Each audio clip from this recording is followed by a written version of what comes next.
nations in the BRICS economic group have agreed to a framework for expansion. That's according to South Africa's foreign minister. Current members of the bloc are Brazil, Russia, India, China, and South Africa. But more than 40 countries have expressed interest in joining, from democracies like Argentina to autocracies like Iran. Specifics of the framework are expected to be announced on Thursday when the group finishes its summit. Here to explain what this may mean for the United States is Alexandra Sharp, writer of Foreign Policy's World Brief. Alexandra, thank you so much for having me. Thanks a lot for being here. So what does this mean? Why the rush to join this grouping, and how should the U.S. think about it?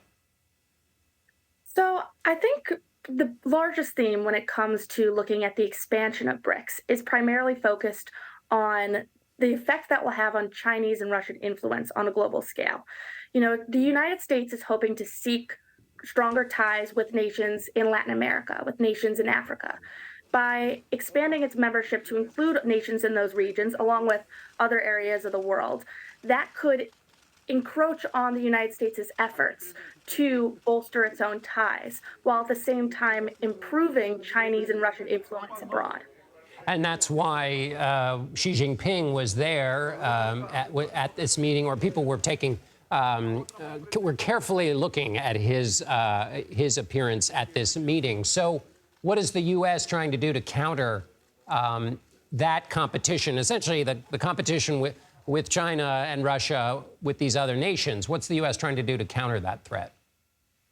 A lot of that has to do with engagement. So the United States is hoping to provide these nations that are up for possible membership in BRICS with an alternative, to side with the United States, to side with Western institutions like the International Monetary Fund, with the World Bank, rather than coinciding with the new development bank under BRICS, rather than utilizing the yuan for trade instead of the US dollar, which is, of course, the current currency that is primary on the global market.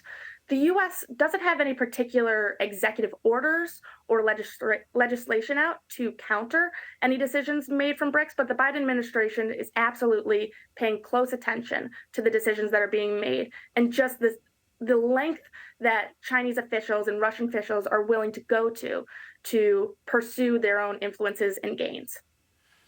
And so BRICS is an economic alliance, but of course economic ties, as the Treasury Secretary and others have said, are what keep countries from turning into conflicts, or at least helping countries like Russia with their conflicts that are against U.S. interests. So give me your sense of the militaristic impact of this group's expansion and how those are related.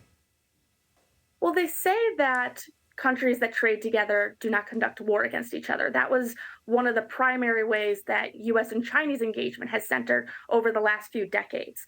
Now what that looks like is if Russia, if China, if other BRICS nations establish stronger economic ties with these aspiring members, that could lead to greater military collaborations as well between them.